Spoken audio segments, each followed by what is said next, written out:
Amis de l'électronique, bonjour. Il y a de cela 6 ans, Richelt m'avait contacté pour faire un test d'appareil et j'en avais profité à l'époque pour tester l'excellent oscilloscope Rohde & Schwarz RTB 2004 qui est un de mes oscilloscopes préférés.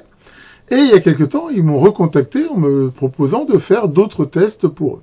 Donc, je rappelle que Richelt Electronic, c'est un revendeur, on va dire, multi-pays, basé en Allemagne, mais qui vend dans plusieurs pays. On peut voir ici que le site existe en plein de langues. Et comme ils ont justement comme ça un très vaste marché, ça leur permet d'avoir de bons prix et d'avoir énormément de produits. Donc ils font un petit peu de tout. On peut voir des composants, du Raspberry Pi, de l'Arduino. Enfin, vous pouvez vraiment y trouver tout votre bonheur. Et donc, en particulier aussi, des appareils de mesure. Et donc, quand j'ai été voir, on peut voir qu'au niveau appareils de mesure, ils ont énormément aussi de choix, enfin tous les appareils, on va dire, courants. Et je me suis tourné vers les alimentations. Et dans les alimentations de laboratoire, pareil, on peut voir qu'ils ont énormément de choix, avec un petit peu tous les prix. Mais il y a une alimentation dont j'ai entendu parler qui m'a particulièrement intéressé. C'est une alimentation de la marque Unité, qui est Unitrend, mais on parle souvent de Unité. Et en effet, les produits Unité sont plutôt bons. Je vous ai déjà montré des produits de cette marque-là. C'est un fabricant asiatique qui fait de très bons produits. Je vous avais montré un multimètre, entre autres. C'est vraiment des bons produits. Et j'ai entendu parler d'une alimentation en particulier, qui est cette alimentation ici, la DP3305SE, qui m'a paru vraiment très intéressante. Déjà, quand on regarde ses caractéristiques, c'est une alimentation, alors quadruple, mais enfin surtout déjà triple, donc qui veut dire qu'avec le même appareil, vous allez pouvoir avoir 3 tensions indépendantes, 2 de 0 à 30 volts, 5 ampères, et une qui peut aller jusqu'à 6 volts, et jusqu'à 3 ampères, si je me rappelle bien. Donc, grâce à cela, on va pouvoir alimenter la majorité des circuits. On peut en même temps, facilement, comme on va le voir, les mettre en parallèle ou en série, ce qui permet d'avoir, c'est un peu comme si on avait une alimentation soit 0,60 volts 5 ampères, soit 0,30 volts 10 ampères. Ça fait déjà un spectre qui est assez intéressant. Mais je reconnais, j'ai été voir des fois quelques vidéos de présentation en anglais de cette alimentation, et elle m'a vraiment tapé dans l'œil. Alors, je leur ai dit que je serais très intéressé par la tester. Ils me l'ont envoyé et je vous propose qu'on la découvre ensemble. Ok, bien, donc j'ai reçu l'alimentation dans un carton. Alors ça pèse assez lourd, elle pèse dans les 12 kilos, ce qui s'explique. Je rappelle que c'est une alimentation linéaire, qui dit linéaire et un peu de puissance, dit forcément un gros transfo. Donc je ne l'ai pas encore ouvert, on va la découvrir ensemble. Donc à l'intérieur, nous avons donc un bon de livraison Richelt. Tout à fait normal, et à l'intérieur, comme c'est souvent le cas, un autre carton. Le premier là ne sert, on va dire, qu'à protéger l'autre à l'intérieur. Bon, je vais le sortir et on va regarder ça. Donc voilà le deuxième carton. C'est très souvent qu'on a ce double emballage, et ma foi c'est plutôt une bonne chose, à mesure où les transports sont des fois assez violents avec du matériel qui est plutôt fragile. Alors, allons-y, toc. Alors, à l'intérieur, nous avons une notice qui, a priori, c'est même pas réellement une notice. C'est plutôt un truc un peu standard, de truc de sécurité. Bon, c'est un petit peu la norme, ça. Un certificat de calibration. Donc ça, c'est toujours intéressant. Nous avons ici un petit document qui explique comment en fait on peut télécharger les notices. Il faut savoir que sur le site Unité, on trouve le manuel utilisateur, le manuel de programmation, enfin voilà toutes les informations, et l'alimentation en elle-même. Bon, je vais tout sortir parce que là c'est pas très pratique pour filmer, on va pouvoir la regarder de plus près. Donc voilà, j'ai sorti la bête. Alors pour info, c'est livré avec aussi donc le cordon bien sûr standard d'alimentation avec une prise ici Europe. Un cordon USB pour pouvoir le relier à un PC, et ce petit connecteur là qui, comme on va le voir, permet de se connecter pour différentes fonctions à l'arrière de l'appareil. Donc nous avons ici la face avant avec un écran. Là on voit qu'il est protégé d'ailleurs par un plastique, on peut l'enlever. Voilà, donc nous avons ici donc cet écran. Alors déjà, pour moi, ce qui est une bonne chose, il y a un interrupteur principal marche-arrêt, et alors, ce qui est pour moi très important, c'est que c'est un vrai interrupteur mécanique, c'est-à-dire que quand c'est off, c'est vraiment off, il n'y a pas de veille, il n'y a pas de consommation, de mise en veille. Donc on a ici les 3 voies, Donc, sachant que ça, donc la voie maître, esclave, et ici la voie secondaire. Donc ça, ces deux alimes indépendantes donc permettent de faire une sortie donc 0,30 volts jusqu'à 5 ampères, hein, ce qui est déjà une sacrée puissance. Et ici, celle-ci permet d'aller de 0 à 6 volts. Donc là, le gros intérêt, bien sûr, là, ça va être de pouvoir, par exemple, alimenter plus 15, moins 15, une partie analogique avec des amplis hop, par exemple. Et ici, partie logique, qu'on peut alimenter. On voit, il y a même des tensions prédéfinies, 3 volts, 3,3. On va pouvoir alimenter avec ça la majorité des montages. Donc là, on a des boutons multifonctions, hein, comme d'habitude. La fonction ici s'affiche au-dessus. Ce pavé numérique, donc ça va permettre de rentrer directement des valeurs. C'est aussi intéressant, par exemple, si je veux avoir 12 volts, je tape 12. Et ici, bon, on va voir un différent bouton. Ça fait plutôt pas toc du tout. Le bouton ici est poussoir. Les boutons sont une sorte de silicone. C'est très agréable au toucher. On voit qu'il y en a ici des lumineux.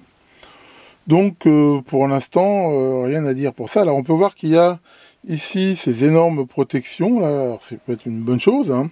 À la limite, on peut les laisser, mais on peut aussi, si j'ai vu, les enlever. Hein, ça s'enlève très facilement à l'aide de vis, si ça gêne et on veut par exemple empiler des appareils dessus. Et manifestement, il faut laisser de la place sur les côtés pour l'aération, mais pas dessus. Donc ça veut dire qu'on peut éventuellement poser des choses. Alors regardons ce qu'il y a derrière. Donc à l'arrière de l'appareil, nous avons ici donc la prise secteur avec le fusible de protection. La sortie ici USB, alors ça c'est un petit peu dommage, c'est que la sortie USB qui est devant, ce n'est qu'une alimentation. Si on veut par exemple mettre une clé USB ou pour télécharger des données ou des choses comme ça, la prise est derrière. Bon, ça je me connais, la première chose que je vais faire, c'est de me faire une rallonge pour le ramener devant. Mais enfin voilà, faut savoir ça. Ensuite là, on a donc la possibilité de le relier à un réseau Ethernet grâce à TRJ45 ici. La possibilité de le relier via USB à un PC, donc avec le cordon fourni. Ici, on peut aussi la piloter en RS232, ça veut dire que c'est assez universel, on va dire, pour la partie programmation. Et on a ici un certain nombre de sorties Digital I/O qui sont décrites dans la documentation. Donc il y a ici ce ventilateur qui, d'après ce que j'ai compris, va se mettre en route s'il y a besoin, dans la mesure où, comme toute alimentation linéaire, si elle commence à dissiper beaucoup de puissance, ça va quand même chauffer un peu. Et ici, très important, le sélecteur de tension. Et on voit par exemple que là, elle est livrée pour une tension de 220 volts. Hein. On voit ici les deux choses. Bon, ici, moi, je suis en 230. Donc j'ai tout intérêt, voilà, à bouger là ce sélecteur pour que la tension soit au mieux, sachant que moi j'ai même un peu plus ici, hein, j'ai dans les 240, enfin voilà. Ça c'est quand même important, ça évitera que éventuellement ça chauffe trop. Donc ça, il faut toujours, hein, sur ce genre d'appareil, bien vérifier avant de brancher que la tension est bonne. Donc là on peut voir que je suis bien en mode un comme ça, qui correspond bien ici à 230 volts. Bon, et ben impeccable, on va pouvoir maintenant brancher la bête. Bon voilà, on va pouvoir essayer. Alors un autre point pour moi extrêmement positif sur cette alimentation, c'est que les sorties respectent l'écartement standard de 19 mm, ce qui veut dire que l'on peut facilement y mettre tous ces adaptateurs que je vous ai montré et que vraiment j'apprécie énormément. Il y a quand même bien sûr ici, si on le désire, avoir la prise de terre, hein, on peut éventuellement les relier par des cavaliers si on veut avoir une alimentation qui n'est pas flottante. Mais ça, pour moi, c'est vraiment un gros plus. Alors, je sais qu'il y en a qui trouvent que c'est pas terrible, ouais, c'est pas la sécurité, parce que c'est le même écartement que les prises secteur et tout. Enfin bon, après, c'est toujours n'importe quoi. Enfin, VDR, on devient neuneux à vouloir tout protéger. C'est vrai que si je vais brancher ça dans le secteur, faut que je sache ce que je fais, quoi. Enfin, pour moi, ça, c'est vraiment un plus. Alors, attention, on va la mettre en route. C'est parti. Donc là, voilà. Et alors, aussi, point extrêmement positif, on voit que ça démarre extrêmement vite. Par rapport à d'autres appareils, là vraiment le temps de boot c'est, on l'a vu, hein, c'est on va dire 2 secondes maximum. Donc ça c'est aussi un très bon point. Donc on a ici l'affichage. Alors le principe c'est un petit peu le même sur toutes ces alimentations. On peut choisir ici le canal qui est actif et sur lequel on va pouvoir mettre la tension et aussi, comme on va le voir, des protections très importantes, dans l'over voltage protection, l'over current protection. Et ça, l'intérêt, c'est que ça va permettre de déjà pas monter plus haut que cette tension-là, mais surtout, contrairement à la limitation de courant, hein, je vous en ai déjà parlé, qui va limiter le courant à une certaine valeur. Là, si ça dépasse, ça coupe carrément. On va faire une petite démo tout à l'heure. Là, ensuite, on choisit ce qu'on veut régler. Par exemple, si je veux régler la tension, donc là, on voit que je peux la régler comme de façon très classique en choisissant ici le bouton, puis là, le digit que je veux changer. Hein. Par exemple, là, voilà, si je me fais ça, je peux descendre très facilement. Mais bien sûr, je peux aussi utiliser le pad numérique. Par exemple, je veux 12 volts. Je tape directement 12 volts. Pareil pour le courant, hein, si je veux changer le courant, là par exemple je veux 1 ampère, je fais 1 ampère. Voilà. Donc là on voit c'est très très simple d'utilisation. Alors ce qu'on peut toujours voir avec ça, on a ici un menu utilitaire qui va permettre de faire différents réglages. Alors on voit qu'il y a langage. Alors bon, malheureusement ou heureusement, parce que souvent c'est pas bien traduit, on voit qu'on a le choix entre le chinois, l'allemand et l'anglais. Bon, honnêtement, comme j'ai déjà dit, ici l'anglais technique est bon. Donc au niveau des réglages là, donc on peut faire les différents réglages pour le réseau. Par exemple, est-ce qu'on veut DHCP, l'adresse IP et ainsi de suite. Là, on voit qu'on a un bip à chaque fois qu'on change de valeur. Donc ça, c'est pareil. Si ça énerve ce bip, on peut le couper. On peut choisir la brillance de l'écran, la vitesse pour la port série, PAout. Honnêtement, ça faudrait que je regarde la doc. Pour l'instant, je l'ai pas. Voilà. Et on peut choisir donc les réglages pour le LAN. Ici, par exemple, on a tout intérêt à choisir DHCP on, ce qui veut dire que c'est très classique, hein, quand on va le brancher sur le réseau, il demandera au serveur DHCP les adresses, le masque et tout le cinéma. Donc là, voilà, apply, voilà. Et ici, on peut aussi voir la version. Donc là, on peut voir qu'elle est livrée en version de firmware 1.10. Alors pour info, sur le site Unité, il y a une version un peu plus récente qui est la 1.15. Bon, quand on regarde les changements qu'il y a eu, je veux dire, c'est surtout un peu au niveau du réseau. Et a priori, ils ont amélioré le système ici de liste, qui a priori avait des petits défauts. Bon, honnêtement, je vais sans doute la mettre à jour, mais je vais pas le faire tout de suite. Je veux dire, pour ma démo, je pense que ça change pas grand-chose. Faut savoir que donc, pour la mettre à jour, c'est très classique. Hein, on télécharge sur une clé USB un fichier et il suffit de la mettre en route en gardant le bouton Utility affiché et automatiquement il détectera le fichier qu'il ne faut pas renommer surtout et se mettra à jour. Donc là on peut voir ici les différents réglages, hein, c'est vraiment très très simple. Ensuite on a la possibilité de se définir jusqu'à 5 valeurs prédéfinies, ce qui permet de les rappeler très facilement. Donc ça c'est vraiment aussi quelque chose de très utile. Par exemple, hein, si on veut, là, s'en faire un, voilà, on fait Edit. Et là, par exemple, je peux choisir la tension. Par exemple, je vais m'en faire un standard avec 12 volts. Voilà, 12 volts. Le courant, 1 ampère, par exemple. Là, je peux choisir pour tous les canaux et en mode série ou parallèle. Donc là, par exemple, j'ai choisi mon premier preset. Hein. Après, je peux en définir 5 comme ça. Et si je veux le charger, j'ai qu'à faire load. Et voilà, on voit qu'il a automatiquement chargé le preset. Donc ça va permettre de se faire des configs standards, plus 15, moins 15, 5 volts, ou enfin voilà, tout ce qu'on veut. Donc ça, c'est une première chose. Alors, une autre chose qui est très intéressante, c'est qu'elle permet d'avoir différents modes.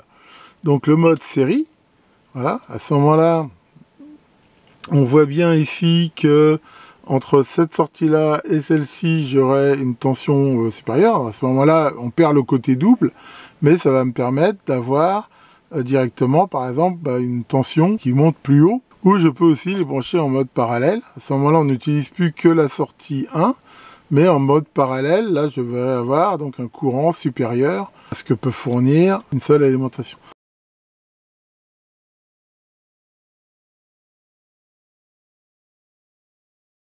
Donc ensuite, chaque alimentation, on peut choisir de la mettre en route ou pas. On voit que ça s'allume ici et qu'on a une LED verte qui dit voltage constant ou courant constant. Et quelque chose qui est très intéressant, on peut aussi choisir de mettre toutes les sorties ici en route. Alors attention, ça ne concerne pas celle-ci. Celle-ci, en fait, c'est une prise USB, mais là, ils disent, voilà, 5 volts, 2 ampères. Celle-là donne en permanence 5 volts, 2 ampères, et n'est pas, d'après ce que j'ai pu voir, concerné par de mettre toutes les sorties ensemble. Bon, l'intérêt de cette sortie-là, c'est surtout que ça va permettre de recharger des choses, par exemple un téléphone, un truc rechargeable, je veux dire, sans avoir être obligé d'avoir une alim en plus. Mais c'est... Enfin, bon, quand ils disent que c'est une 4 channel, quelque part, bon là c'est un petit peu marketing, pour moi c'est plutôt une 3, c'est vraiment une alimentation de labo 3, avec en plus cette sortie. On va déjà faire un premier essai, donc on va déjà pouvoir mesurer la justesse des mesures de cette alim. Allons-y. Donc pour mesurer la justesse de cette alimentation, alors voilà, je vais essayer de filmer les deux en même temps. Donc là j'ai branché la sortie sur mon multimètre Keysight de compétition. Donc là quand la sortie n'est pas alimentée, on voit qu'on a une tension de moins 1 millivolt, 2 millivolts. Bon, c'est assez courant sur les alimentations, enfin honnêtement c'est pas très gênant. Et donc là, je peux déjà choisir une tension, par exemple, je sais pas, de 5 volts, par exemple. Et donc si je mets en route la sortie, voilà, donc là, elle m'affiche 5 volts, là on voit 5 volts 0018. Bon, elle est tout à fait dans ses specs, je veux dire, là c'est très précis. Alors il faut savoir qu'on peut la varier, voilà, en route, donc on va regarder à pleine échelle. Donc là on voit que pour 33 volts, 33,01, bon, 1 millivolt d'erreur, c'est vraiment que dalle. Et ici, même si on descend très bas, alors un truc qui est intéressant, c'est que voilà, on entend des bruits de relais au fur et à mesure qu'on change la tension. Et ça prouve quoi? Ça prouve qu'à l'intérieur, il y a des commutations d'enroulement du transfo qui vont permettre de limiter la dissipation ici. Donc là, par exemple, si je demande 1 volt, bon voilà, 0,999. Bon, elle est tout à fait dans ses specs. Je veux dire, il n'y a vraiment rien à dire. Alors, on peut regarder sur les autres voies. Hein, par exemple, pour cette voie-là, donc là, je la commute là et je vais lui demander, je sais pas, une tension de 15 volts, par exemple. Voilà, Enter, mise en route. Et là, elle se met en courant constant. Alors, pourquoi ? Ah oui, parce qu'on voit que la limitation de courant est à 0, donc elle se met en courant constant, bon, bah, pas de souci. Alors donc là, bien sûr, je vais lui demander un 100 mA de courant. Et donc là, je la remets en route. Là, pour le coup, ça fonctionne, c'est normal. Et là, voilà, on voit 15 volts. Voilà, bon. Là, il me fait une toute petite erreur d'affichage de 10 millivolts. Enfin, c'est pareil, c'est dans ses specs largement. Donc là, on peut voir qu'on est très bon aussi, hein. Il n'y a pas de problème par rapport à ça. Pareil, si on monte au max, 33 volts, 33,005. Ici, même si on descend à 1 volt, c'est toujours bon. Et même si on descend en dessous, hein, par exemple, là, si je suis à 0,6, voilà, 0,599. Donc ça, c'est vraiment impeccable. Et on peut donc regarder maintenant la dernière sortie. Donc là, pareil, je vais choisir le courant, par exemple, on va limiter à 1 ampère, voilà. Et la tension, donc là, la tension, on peut la régler que jusqu'à 0,6 volts. Là, je vais choisir 2, par exemple, voilà, 2 volts. Et on va vérifier ici. Et je le mets en route. Et là, pareil. Bon, alors vraiment, là, chapeau, je veux dire... c'est vraiment très bon. Il n'y a rien à dire par rapport à ça. Alors, bien sûr, il faut regarder en charge, mais enfin déjà ici, ça c'est plutôt pas mal. Il n'y a rien à dire. On voit aussi qu'on a des possibilités ici d'avoir des tensions préréglées qui sont pratiques. Là, voilà, 5 volts. Ici, 1,8, 2,5, 3,3. C'est surtout 3,3 et de 5 volts hein, qu'on va utiliser principalement. Sinon, on peut bien sûr choisir la tension ici, dépendamment. Je peux choisir 2,4 si je veux. Et à ce moment-là, on voit que ça change là. Bon, donc impeccable comme ça. Donc on va regarder maintenant rapidement pour le courant. Donc là, j'ai branché ma charge électronique et pour un courant de 1 ampère. Donc là, je vais changer le courant max, par exemple, à 2 ampères. Voilà, je vais mettre une tension de 5 volts, par exemple. Voilà, donc 5 volts, 2 ampères. Donc là, on voit qu'il n'y a pas de courant qui passe, c'est normal. Hein. Donc là, si je mets en route la sortie, voilà, et si je mets en route la charge, donc là, voilà. Donc là, on voit que elle m'affiche bien un courant ici de 1 ampère. Et on peut voir que ici, pareil, 1 ampère, enfin 0,05, 1 ampère, 0,05. Pareil, la justesse est vraiment parfaite. Alors on va pouvoir vérifier la limitation de courant, par exemple. Hein. Donc là, si j'augmente le courant, voilà, là je suis par exemple à 1,8, donc là impeccable. Et si je dépasse les deux, hop, on voit qu'elle se met en courant constant et que le courant maintenant ne dépasse pas 2 ampères. Bon, bah, honnêtement, pareil, là au niveau de la justesse de ça, il n'y a vraiment rien à dire. Donc c'est plutôt, je veux dire, assez même impressionnant. Je veux dire, je suis très agréablement surpris par la justesse de cet appareil. Alors on va regarder maintenant un petit peu les mesures dynamiques pour voir. Bon, donc là j'ai essayé de mesurer l'ondulation. Il y a un truc qui est très sympa sur cette alim, que je ne vous ai pas encore montré, c'est la fonction zoom. C'est-à-dire qu'ici, très souvent, j'utilise qu'une seule alim. Alors c'est un peu gênant d'avoir un petit affichage alors que ces deux-là ne servent pas. Donc là on peut faire zoom et zoomer que sur le canal que l'on veut. Et là on voit qu'on a un affichage qui est bien meilleur, bien plus grand. Et ici, donc là par exemple, j'ai mis donc ici mon oscillo en sortie de la voie directement sur ma charge électronique. Bon là on voit que même quand l'alimentation n'est pas en route, on a un niveau de bruit ici qui est relativement important. Ben, on va dire que c'est le bruit ambiant, malheureusement maintenant avec les alimes à découpage dans tous les sens. Ou alors il faudrait faire peut-être une mesure plus précisément. Enfin bon, déjà ça va donner ici une idée.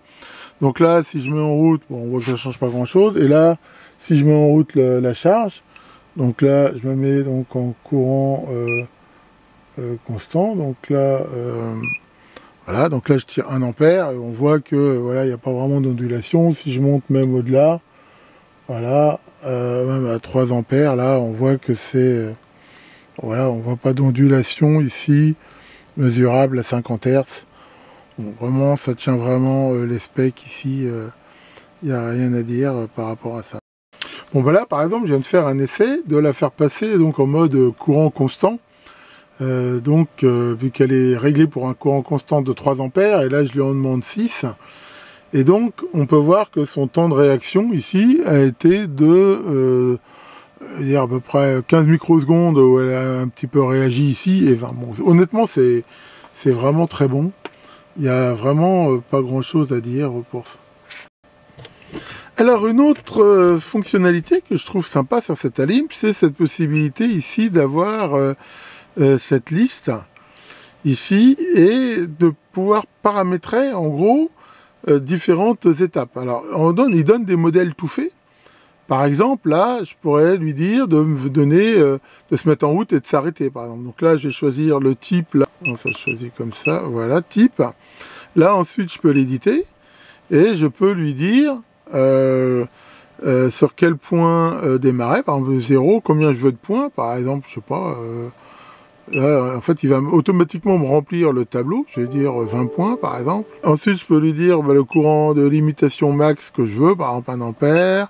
Ici, la largeur de l'impulsion, donc là, par exemple, je veux que se fasse une impulsion d'1 seconde toutes les 0,5 secondes, par exemple. Donc là, voilà, période. Là, je peux choisir 0,5. Voilà. Je peux éventuellement inverser. Donc là, ici, il va me construire automatiquement la courbe ici. Donc maintenant, là, je peux la mettre ici en route. Voilà. Donc là, quand je mets en route, voilà, on peut voir ici sur la sortie qui me fait là les impulsions que je demande au niveau de la sortie. Ah bon, je ne vais pas rentrer dans les détails, mais ce qu'on peut voir là, c'est que voilà, on a ici cette possibilité d'avoir des listes et c'est ma foi assez intéressant. Donc on peut voir que c'est une alimentation qui est très complète. Alors une autre chose que je vous ai pas non plus montré ici, c'est la possibilité d'avoir ici donc bien sûr le suivi de la tension et de chaque sortie. Par exemple là, si je règle la tension, voilà, on voit que Là, je peux voir sur les 3 voies l'évolution de la tension, du courant et de la puissance sur les 3 voies. Donc là, par exemple, si je choisis maintenant la voie 2, voilà, et que je la mets en route, pareil, on la voit, bon, enfin, vous avez compris le principe. Donc ça, c'est pas aussi est éventuellement intéressant, sachant que ça, il peut aussi l'enregistrer, on peut le récupérer sur une clé USB. Alors on peut reparler un petit peu de cette possibilité donc d'avoir la protection sur tension et sur courant. Donc là pour ça je vais retourner là dans mon affichage Zoom et justement je vais lui dire par exemple que je veux la protection de courant, voilà, à 1 ampère. Alors qu'est-ce que ça change ici? Ça veut dire que là, si je mets ici en route, donc là j'ai bien ma sortie là à 10 volts, et si j'augmente petit à petit le courant, donc là je vais l'augmenter, voilà, ici pour qu'on voit bien.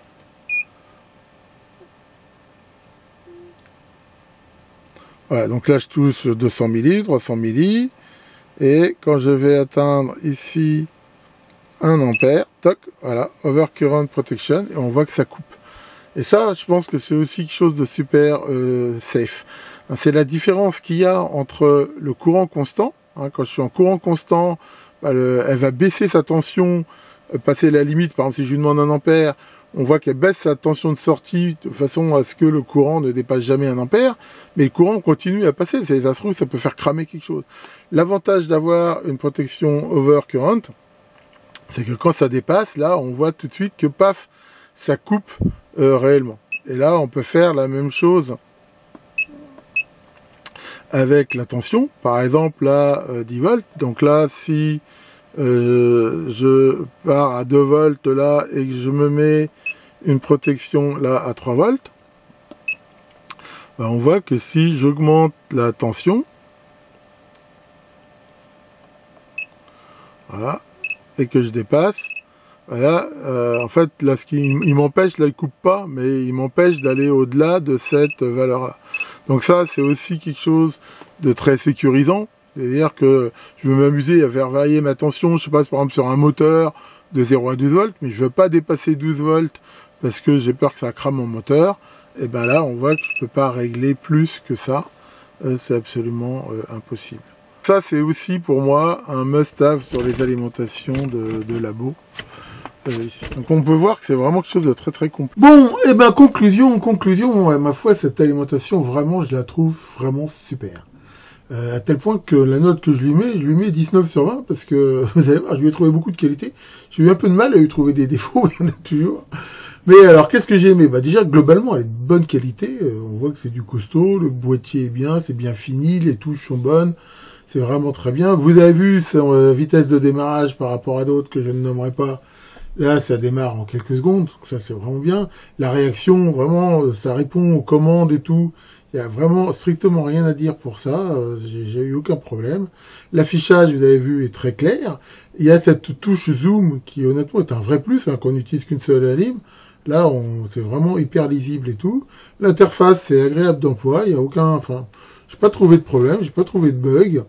Vous avez pu voir comme moi la justesse des mesures et de la qualité de la tension. Hein.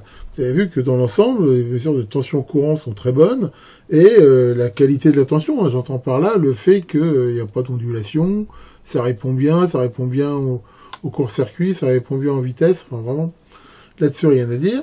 C'est très riche fonctionnellement, je dirais même, à mon avis, il y a des tas de fonctions, il y en a plus que ce qu'on a réellement besoin.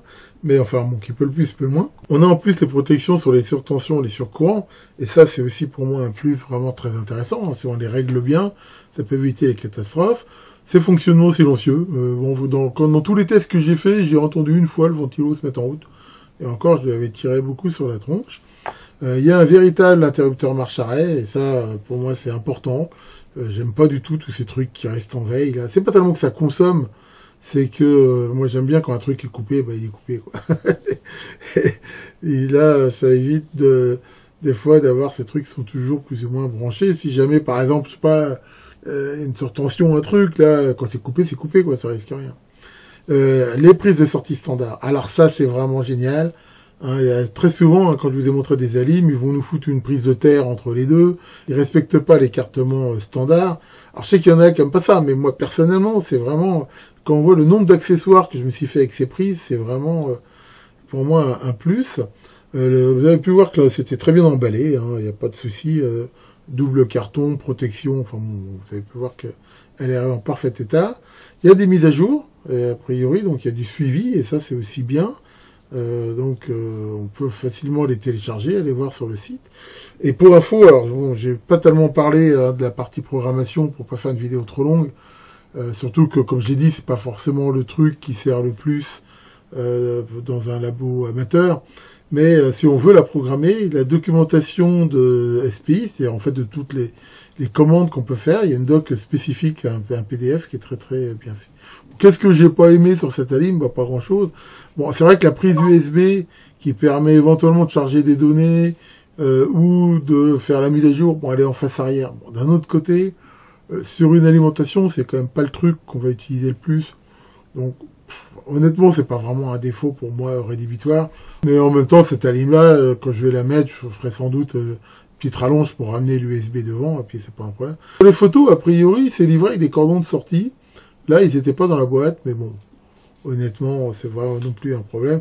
Et puis bon, en effet, on voit que l'interface n'est pas disponible en français, il n'y a pas de documentation d'utilisation en français.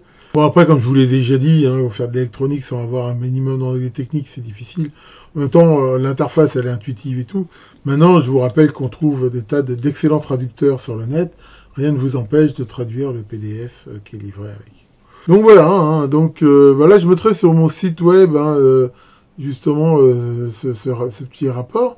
Et en même temps, voilà à l'intérieur, hein, pour ceux que ça intéresse. Donc on peut voir que la place est principalement prise par cet énorme transfo torique, hein, mais c'est le prix à payer pour du linéaire, hein, c'est pour ça qu'elle est si lourde. Mais d'un autre côté, faut pas rêver, plus de 300 watts, hein, on va pas faire ça avec un transfo rikiki, hein, surtout que c'est un transfo qui, on peut le voir, a beaucoup d'enroulement, dans la mesure où ça doit être isolé galvaniquement. Enfin bon, on voit que c'est quand même une fabrication qui est solide. Et voilà, on voit ici ce gros transfo. Et en sortie, on voit que juste devant le ventilo, là, ils ont mis ici ces deux radiateurs qui portent les éléments de puissance et donc qui vont permettre de dissiper la chaleur. Hein. C'est toujours pareil, le prix à payer en linéaire. Sachant que quand on augmente la tension, hein, comme je vous l'ai dit, on entend les relais.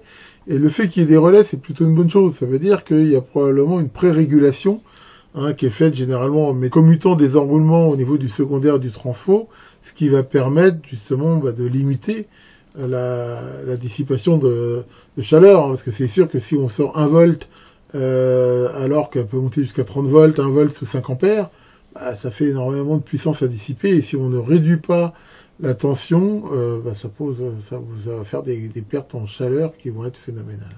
Voilà donc pour la présentation de cette excellente alimentation qui vraiment me plaît beaucoup. Hein. Bon, pour pas faire une vidéo trop longue, hein, je vous ai pas du tout filmé tous les tests que j'ai fait. J'en ai fait beaucoup. J'ai vraiment poussé un petit peu dans ces différents retranchements. Je dois dire que dans cette gamme d'alimentation, c'est la meilleure alim que j'ai vue de toute ma vie. Vraiment, elle a des très très bonnes caractéristiques. Et honnêtement, si un jour je devais repartir à zéro et me refaire un labo d'électronique from scratch, hein, ce que j'espère pas, mais voilà, je pense que si je devais déjà choisir une alim, je prendrais celle-là. Alors, comme vous avez pu voir sur le site de Rechel tout à l'heure, en fait, elle existe avec différentes déclinaisons. En fait, ces alims, hein, Unité, ils ont un petit peu toute une famille, avec des prix différents, donc éventuellement, vous pouvez regarder. Je pense que selon les besoins, on peut bien sûr choisir le modèle adéquat. Enfin, ce qui est sûr, c'est que je mettrai en commentaire de la vidéo toutes les informations, tous les liens, comme d'habitude, si ça vous intéresse d'en savoir plus. Alors, j'ai pas du tout abordé le côté programmation. Pour info, comme on l'a vu, on peut la connecter à un PC, à un réseau. Il existe sur Unité un logiciel PC qu'on peut télécharger, qui permet de la piloter à distance, de récupérer les données de visualisation, par exemple les évolutions de tension courant, et ainsi de suite. Bon, je m'y suis pas attardé, d'abord, comme j'ai dit, pour pas faire une vidéo trop longue, et en même temps, faut quand même être honnête, dans la plupart des utilisations amateurs, comme j'ai dit, c'est quand même pas le truc le plus important, et ça correspond pas réellement à un besoin, donc Après, l'idée, hein, c'est que si bien sûr, dans un milieu plus professionnel ou pour des besoins quel qu'il soit d'automatisation, faut savoir qu'avec cette alimentation, donc on peut tout à fait la piloter sans problème. Je profite aussi de cette vidéo pour vous rappeler que le live d'octobre, ça sera samedi prochain, le 26 à 21h, et que si vous avez des questions sur cette alimentation, n'hésitez pas à venir et à me les poser, j'y répondrai avec plaisir. Donc en tout cas, un très très grand merci à Rachel de m'avoir permis de tester cette alimentation qui vraiment m'a fait vraiment une très très bonne impression. Tiens, Caroline, ça va Caroline? Je ne connais pas la différence qu'il y a entre la connaissance et la sagesse. Je vais te donner un exemple. La connaissance, c'est de savoir que la tomate est un fruit. La sagesse, c'est pas de la mélanger dans une salade de fruits. Et voilà, le petit dicton du jour. Bon, et en tout cas, j'espère que vos montages seront toujours bien alimentés et je vous dis à très bientôt pour de nouvelles vidéos.